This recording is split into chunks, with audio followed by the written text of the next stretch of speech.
o es insignificante sin el apoyo de una mujer. Es insignificante.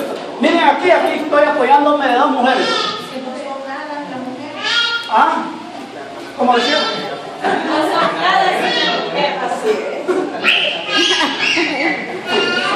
No tanto nada.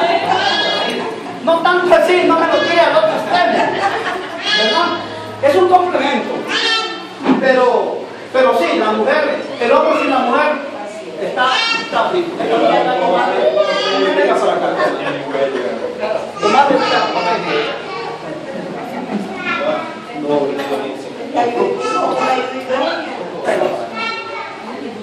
que con usted vamos a empezar para que ustedes me ayuden a conocer. Así es la cosa.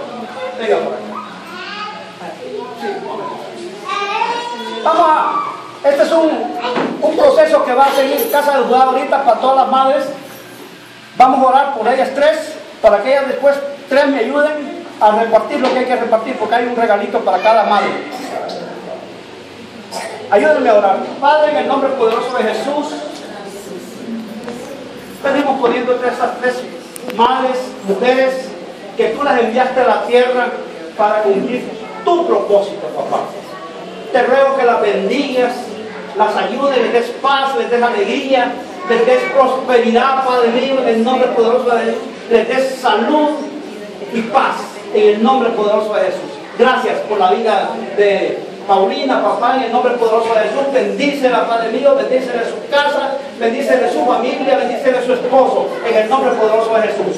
Gracias, papá, en el nombre poderoso de Jesús. Bendice a Milady, papá, en el nombre poderoso de Jesús. Bendícele su casa y bendícele su esposo, en el nombre poderoso de Jesús. Gracias, bendice a mi hermana Tania, papá, en el nombre poderoso de Jesús. Bendícele su casa, bendícele sus hijos a cada uno de las tres, papá, y bendícele su esposo, en el nombre poderoso de Jesús. Las declaro bendecidas, las declaro prosperadas, las declaro en victoria, en el nombre poderoso de Jesús. Amén y amén.